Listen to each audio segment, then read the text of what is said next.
Bro நம்ம last போட்ட video 1K reach ஆகிருக்கு பார்த்தீங்களா? ஆமாம், நல்ல ரீச் கிடச்சிருக்கு. நம்ம நெக்ஸ்ட் பண்ணுற கண்டென்ட்டும் பப்ளிக்காக வச்சே பண்ணலாம். அப்போது நம்மளோட நெக்ஸ்ட் கண்டென்ட் ஒரு ப்ரெக்னென்ட் லேடி வச்சு பண்ணலாம். குழந்தைக்கு என்ன கண்டென்ட் பண்ணலாமா? இல்லை நம்ம ஒரு ஓல்ட் மேன் வச்சு பண்ணலாம். ஹலோ வணக்கம், இது உங்கள் மெட்ரோ 99.3. நான் உங்கள் ஆர்ஜி சுசி மைக்கில் மாசா கண்டென்ட்டில் கிளாஸா. யாரோட லைஃப்பில் என்ன நடந்தால் என்னன்னு வாழ்கிற இந்த காலத்தில் 100% ஓட் பதிவாகணும் அப்படின்ற டாப்பிக்கில் தான் இன்றைக்கி நம்ம பேச போகிறோம். அதுக்காக நம்ம கூட இன்றைக்கி இருக்கிற கெஸ்ட் மிஸ்டர் கிளாட்சன். நேயர்கள் அனைவருக்கும் வணக்கம். Thank you for inviting me. சொல்லுங்கள் சார், வரப்போகிற சட்டமன்ற தேர்தல் பற்றி என்ன நினைக்கிறீங்க? ஒரு சட்டமன்ற தேர்தல் அப்படிங்கிறது வெறும் அரசாங்கத்தை முடிவு பண்ணுற வழி மட்டும் இல்லை. நாம் போடுற ஓட்டு தான் அடுத்த 5 வருஷம் நம்ம நாட்டோட தலையெழுத்தை தீர்மானிக்க போகிற ஒரு முக்கிய புள்ளி. நாம் இப்போ இந்த தேர்தல் திருவிழாவோட வாசலில் நிற்கிறோம். இன்றைக்கி நாம் எடுக்கிற முடிவு தான் அடுத்து வரப்போகிற நாட்களில் நம்ம தேவைகள், உணர்வுகள், உரிமைகளை எதிரொலிக்க போகிற ஒரு எக்கோ. சூப்பராக சொன்னீங்க சார். எலெக்ஷன்றது வெறும் செலெக்ஷன் அல்ல, அது நம்ம எல்லாரோட உள்ளத்தின் எக்கோ. இதை பற்றி நம்ம இன்னும் பேசலாம். இதோ நம்மளோட முதல் caller. Hello hello hello hello உங்கள் ரேடியோ வால்யூமை கொஞ்சம் கம்மி பண்ணிட்டு பேசுகிறீங்களா? இப்போ கேட்குதா மேடம்? சொல்லுங்கள் சார். இப்போ உங்கள் வாய்ஸ் டால்பி அட்மாஸ் மாதிரி சூப்பராக கேட்குது. 100% ஓட்டு பதிவாகணும்னு சொல்கிறீங்க. இது எப்படி சாத்தியம்னு நினைக்கிறீங்க? இதுவரை எந்த ஒரு தேர்தலையும் 100% ஓட்டு பதிவானதே இல்லை. இந்த தேர்தலில் மட்டும் எப்படி ஓட்டு பதிவாகும்? முதல் கல்லரே ஒரு ஷார்ப்பான கேள்வி கேட்டிருக்காரு. இதை பற்றி நீங்கள் என்ன நினைக்கிறீங்க சார்? நீங்கள் சொல்கிறது ஒரு யதார்த்தமான உண்மை தான். முந்தைய காலகட்டங்களில் பார்த்தா 100% வாக்கு பதிவானதில்லை. ஆனால் ஒரு முதிர்ச்சியான பார்வையில் பார்த்தோன்னா 100% வாக்கு அப்படிங்கிறது ஒரு எண்ணிக்கை மட்டும் இல்லை. பாருங்கள், 100% வாக்கு அப்படிங்கிறது ஒரு மேஜிக் இல்லை, அது மக்களோட மைண்ட் செட்டு. இந்த மாதிரி மைண்ட் செட்டுக்கு சில காரணங்கள் இருக்குது. சில பேர் நினைக்கலாம், என்னோட ஒரு ஓட்டு எப்படி மற்றவங்கள மாற்றத்தை கொண்டு வர முடியும்.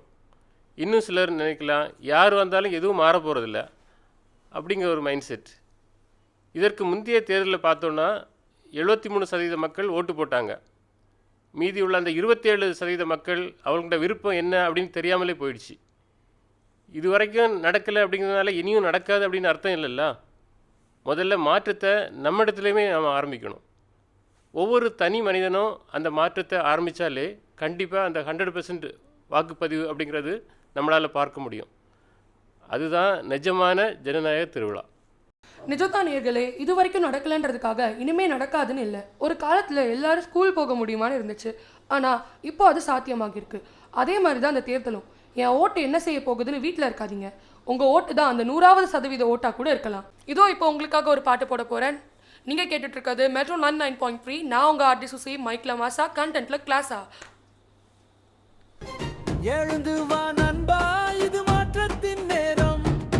விரலுனியில் இருக்குது ஒரு பெரிய அதிகாரம். பிரிவினைகள் வேண்டாம், மனிதாபிமானம் தான் வேணும். ஒற்றுமையா நில்லாதா ஊழல் இங்கே ஓடும்.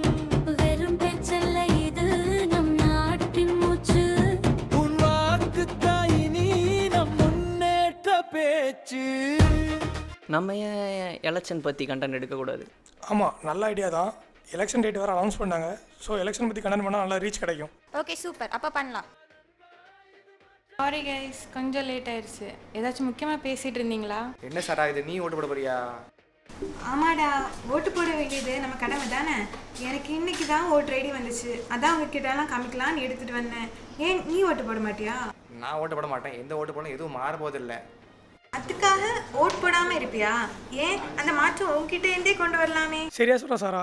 மாற்ற வேணும்னு நினைக்கிற ஒவ்வொருத்தரும் அந்த மாற்றத்தை அவங்க கிட்ட இருந்து ஆரம்பிக்கணும்னு நினைக்கணும். சரி பாலிடிக்ஸ் பேசினது போதும். அப்போ நம்ம அடுத்த கண்டென்ட் வந்து எலெக்ஷன் பற்றி பண்ணலாம். அதை பற்றி யோசிப்போம். முன்னேற்ற பேச்சு. அந்த ஷோ கேட்டியா? 100% ஓட்டு போடணும்னு பேசிக்கிறாங்க. நம்ம வேணா அவங்களுக்கு ஃபோன் பண்ணி பார்க்கலாமா? நமக்கு ஏதாவது கண்டென்ட் ஐடியா கிடைக்கும்ல?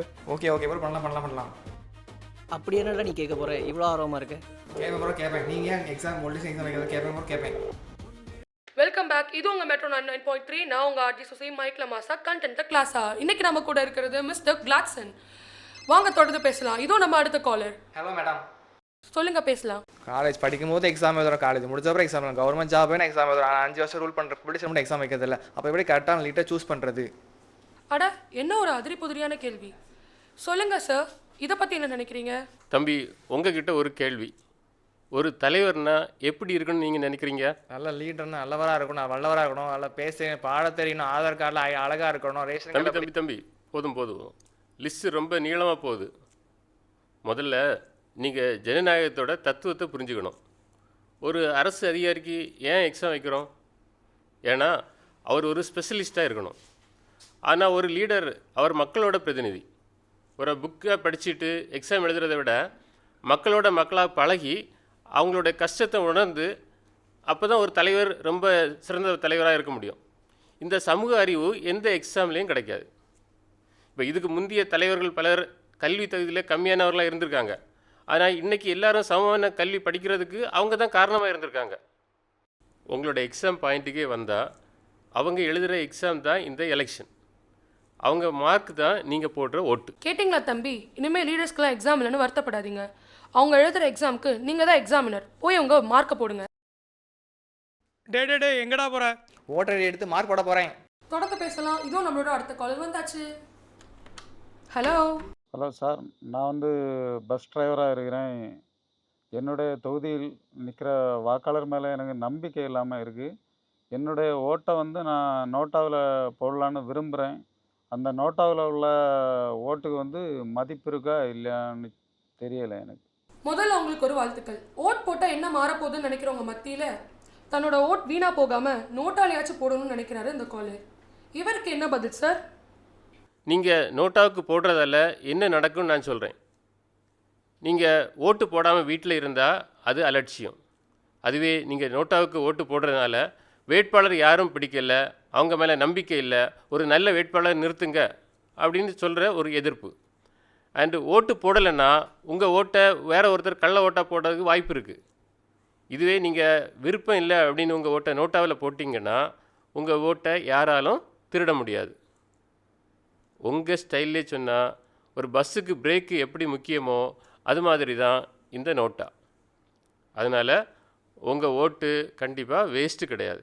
பார்த்தீங்களா நேர்களே, உங்களுக்கு யாரையுமே பிடிக்கலனா கூட பரவாயில்ல, உங்கள் எதிர்ப்பையாச்சும் பதிவு பண்ண உங்கள் வாக்குகளை பதிவு பண்ணுங்கள். இதை பற்றி பேசிகிட்டே இருக்கும்போது எனக்கு ஒரு சுவாரஸ்யமான விஷயம் தோணுது சார். சொல்லுங்கள் சுசி. அரசியல் அப்படிங்கிறத பற்றி நம்ம இளைஞர்கிட்ட ஒரு சலிப்பு இருக்குது. அதை பற்றி நீங்கள் என்ன நினைக்கிறீங்க? இதுக்கு பதில் ரொம்ப சிம்பிள் தான். இளைஞர்கள் சரியான வழியில் நடத்தப்பட வேண்டியவர்கள். பெரும்பாலும் பார்த்தோம் அப்படின்னா எல்லா ஊர்லேயும் இளைஞருக்குன்னு ஒரு இயக்கம் இருக்கும், இல்லை மன்றம் இருக்கும், இல்லைன்னா ஒரு குழு இருக்கும். ஆனால் இந்த குழு ஒழுங்காக இயக்கப்படலைன்னா போகிற வழி மாறும், புரிதல் இல்லாமல் போகும். சிம்பிளாக சொல்லலைன்னா அரசியல் அப்படிங்கிறது ஒரு புக் இல்லை, அது ஒரு சாஃப்ட்வேர் மாதிரி. அந்த சாஃப்ட்வேரில் எரர் வரும்போது அடுத்து வர அப்டேட்டில் அதை சரி செய்கிற மாதிரி தான் இந்த அப்டேட் தான் உங்கள் ஓட்டு. யாருக்கு ஓட்டு போடுறோம் அப்படிங்கிறத விட எதுக்காக ஓட்டு போடுறோம் அப்படிங்கிறது தெரிஞ்சுக்கோங்க. ஓட்டு போடாமல் எதுவுமே நடக்கலைன்னு சொல்லாமல் உங்கள் ஓட்டை போட்டால் எங்களுக்கு என்ன பண்ணுவீங்க அப்படின்னு கேள்வி கேளுங்க. அவங்களோட தரத்தை கேள்வி கேளுங்க. ஒரு மொபைல் ஃபோன் வாங்கினா கூட 6 வருஷம் வரைக்கும் செக்யூரிட்டி அப்டேட் கொடுக்குறாங்கல்ல. நம்ம ஓட்டு போட்டு தேர்வு செஞ்ச தலைவர் என்ன கொடுக்குறாருன்னு கேளுங்க. சாஃப்ட்வேர் அப்டேட் பண்ணுறோமோ இல்லையோ, உங்கள் அப்டேட்டை ஓட்டா போடுங்க இளைஞர்களே. நானும் கால் பண்ண போகிறேன். அப்டேட் பண்ணிட்டு இருக்கும்போதே அடுத்த அப்டேட்டாக காலர் வந்தாச்சு. சொல்லுங்கள், உங்கள் பேர் என்ன? ஹலோ மேடம், என்னோட பேர் சாரா. எனக்கு இப்போ தான் ஓட்டர் ஐடி கிடச்சிருக்கு. எலெக்ஷன் பற்றி எப்படி முடிவெடுக்கிறதுன்னு தெரில. நான் எப்படி யோசிக்கிறேன்னு சொல்கிறீங்களா? 18 வயசு முடிஞ்சு அந்த ஓட்டர் ஐடியை கையில் எடுக்கிறப்போ அந்த கெத்து இருக்கே, அது ஒரு தனி ஃபீல் தான். சாரா மாதிரி ஃபஸ்ட் டைம் ஓட்டர்ஸ்க்கு என்ன சொல்ல நினைக்கிறீங்க சார்? சாரா, முதல்ல அரசியல் அப்படிங்கிறது உங்கள் சுயமரியாதை. ஒரு காலத்தில் பெண்களுக்கு ஓட்டு உரிமை வேணும்னு எவ்வளோ போராட்டங்கள் நடந்துன்னு தெரியுமா? இன்றைக்கி உங்கள் கையில் இருக்கிறது வெறும் கார்டு இல்லை, அது ஒரு போராட்டத்தோட வெற்றி. உங்கள் குழப்பம் நிறைய ஃபஸ்ட் ஓட்டர்ஸ்க்கு இருக்கிற குழப்பம்தான். இன்ஃபேக்ட் ஏற்கனவே ஓட்டு போட்டால் நிறைய பேருக்கும் இந்த குழப்பம் இருக்குது. நீங்கள் பார்க்க வேண்டிய சில முக்கியமான விஷயங்கள். வேட்பாளரை கவனிங்க.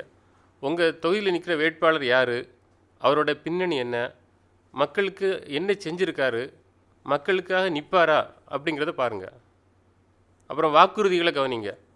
ஒவ்வொரு கட்சியும் பல்வேறு வாக்குறுதிகள் கொடுப்பாங்க. அது உங்கள் எதிர்கால வாழ்க்கைக்கு பயனுள்ளதாக இருக்குமா அப்படின்னு யோசிங்க.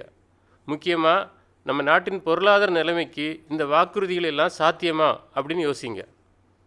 சொந்தமாக யோசிங்க. அவங்க சொல்கிறாங்க இவங்க சொல்கிறாங்கன்னு யோசிக்காமல் உங்கள் மனசுக்கு எது நல்லதுன்னு படுதோ அதை செய்யுங்க. உங்கள் முதல் ஓட்டு ஒரு நல்ல ஆரம்பமாக இருக்கட்டும். புரிஞ்சுதா சாரா? முதல் ஓட்டில் இருக்க த்ரில்லே தனிதான். என்ன நேர்களே, உங்கள் ஓட்டை எல்லாரும் போட்டுடலாமா? இதோட நம்ம ஷோவை முடிய போகுது. சோஷியல் மீடியாவில் வர அரசியல் தான் உண்மைன்னு நினைக்காதீங்க. நிஜ களத்தில் இறங்கி எல்லாரும் 100% ஓட் பதிவு பண்ணுங்க. இது நம்மளோட மெட்ரோ 99.3. இது சுசிந்த்ரா, RJ ஷைனிங் ஆஃப். எழுந்து வா நண்பா, இது மாற்றத்தின் நேரம். உன் விரலுனியில் இருக்குது ஒரு பெரிய அதிகாரம். பிரிவினைகள் வேண்டாம், மனிதாபிமானம் தான் வேணும். ஒற்றுமையா நின்னாதா ஊழல் இங்கே ஓடும். வெறும் பேச்சல்ல இது நம் நாட்டின் மூச்சு. உன் வாக்கு தாயினி நம் முன்னேற்ற பேச்சு.